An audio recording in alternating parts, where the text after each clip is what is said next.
this is how you make slides and this is how I make them. Now let me show you exactly how you can do it, and it's going to be quite easy because we're going to be using COPILOT, and yes, it can do amazing stuff.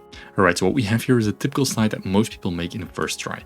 We have some shapes that represent an iceberg. It could also be an icon that you find somewhere online, and then you sort of match your text boxes around it, where you want to say like, hey, this is what's above and this is what's below. Now, of course, this is this visual that's going to grab the attention. So what we're going to do is we're going to be using COPILOT to turn this slide into that stunning artwork. Now, to do that, if you don't have COPILOT open, you can always go to that little COPILOT icon here. I'll just put it on full screen, and you can open up the COPILOT tab. I'm going to use the following prompt: turn this into a realistic iceberg full screen image. That is important that we have the full screen image.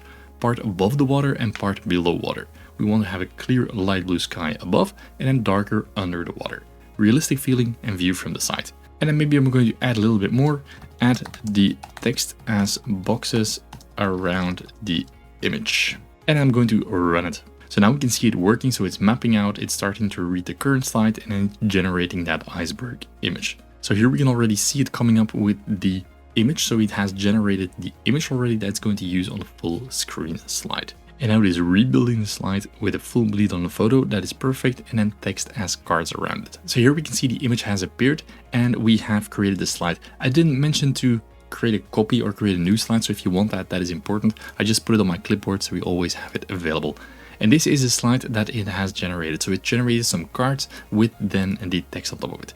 Now, I'm not the biggest fan of the cards, so we're going to integrate it a little bit more nicely.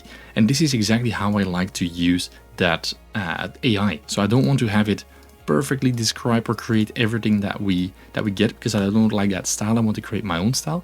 So what I'm going to do is I'm just going to copy some of the text boxes here, and I'm going to paste them and make them white. So let's say this is sort of the style that you want to go for. Go for a bit larger maybe. This we're going to put on top, and these we're going to put slightly more to the sides. Now, in case you want to have it more visible on the slide and you want to be able to read it a little bit more, what you can always do is you can add some shapes. So I'm going to add some shapes here. I'm going to remove the outline, and then we're going to right click format shape. And here on the right side, we're going to work with that gradient touch. So I'm going to add a gradient fill, remove the stops, so we only have two, and then go for a very dark. So I'm going to go for that dark, or maybe that blue, darker blue, and put two of those blues. Let me just change that direction first. So we see exactly that we go from left to right, change to the same stops, but then add transparency to this one. So I'm going to do that, maybe a little bit darker. I think that could work. You can always adjust the brightness, so make it a little bit darker still. So maybe like that, put it something like 80, 90%. Then we're going to send this to the back. So send to back, and then you send the image to the background as well. But this gives us sort of that overlay that makes the text just that bit more clear to read. Now I'm going to copy that to the other side, and then either you change the direction 180 degrees, or you change that, or you rotate that shape that you've created. So that's also an option.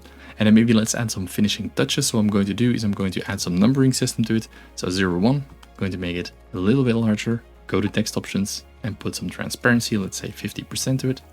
Let's also make it bold, maybe go for 65%, just like that. And I'm going to copy it to the others as well.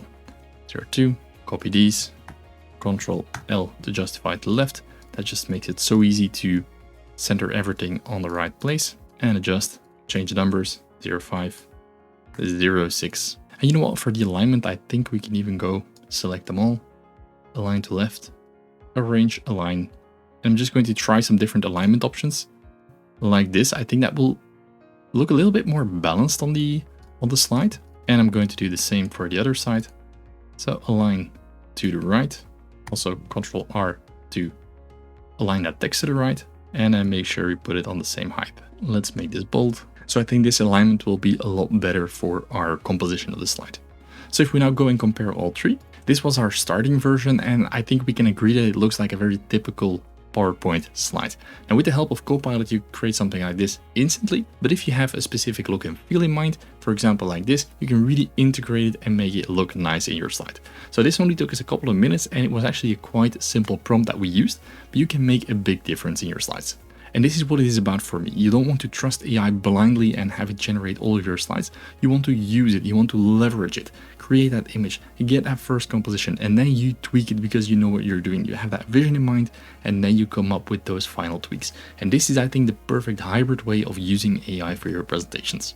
Now, if you want to learn more about presentation design, I have an entire program that teaches you all the tips and tricks so you can learn how to steer AI in the right way for your slides. So get started today, don't get left behind. You can find all of the information in the description below.